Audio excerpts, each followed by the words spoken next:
Bismillahirrahmanirrahim. Assalamu alaikum wa rahmatullahi wa barakatuh. Alhamdulillahi rabbil alamin.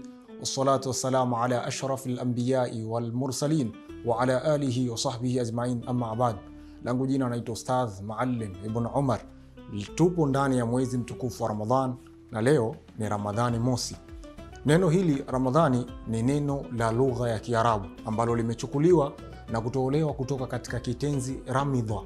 Ramidha maana yake ni kitu ambacho kimeunguza kingine, yani kama vile moto unavyounguza kuni ikamalizika kabisa, au kama vile moto unavyounguza nguo ikamalizika ikawa majivu, kitendo kile kinaitwa ar-ramdh. Ndio hiyo neno hilo likaenda likafika katika sigha la neno Ramadhan.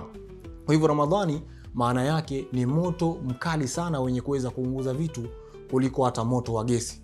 Na ndio maana hata hadithi ya Bwana Mtume Muhammad sallallahu alaihi wasallam aliposema atakum ramadhanun shahrun mubaraka, ama katika riwaya nyingine atakum ramadhanu shahru baraka, kwamba umekujieni mwezi huu mtukufu wa Ramadhani, mwezi wa kuyachoma madhambi.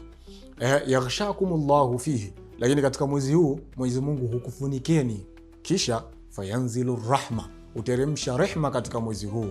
Lakini pia katika mwezi huu Mwenyezi Mungu Subhanahu wa Ta'ala wayastajibu fihi dua, anapokea dua, anakubali maombi ya yeyote anayemuomba katika mwezi huu mtukufu wa Ramadhani. Lakini pia Mwenyezi Mungu Subhanahu wa Ta'ala anatutazama, fayandhuru fi anfusikum min alkhair, utazama katika nyoyo za waja katika mwezi huu kushindana katika mambo ya khairi. Inawezekana kuna mtu anahitaji kupata futari, kuna mtu anahitaji kadha wa kadha.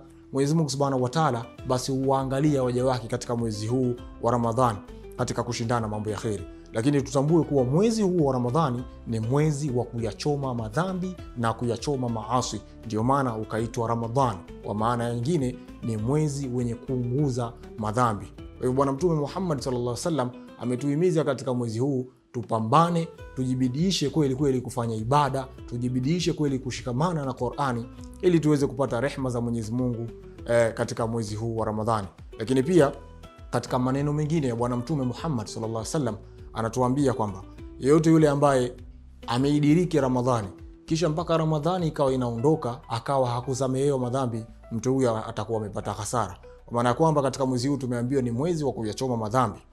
Sasa iweje mwezi umeingia mpaka mwezi unakwisha wewe ukawa hukusamehewa madhambi yako? Utakuwa umepata hasara. Tukimbilie fursa hizi, tukimbilie nafahati, tukimbilie bahati hizi ambazo tumepewa na Mwenyezi Mungu Subhanahu wa Ta'ala katika mwezi huu. Ramadhan Karim, Ramadhan Mubarak.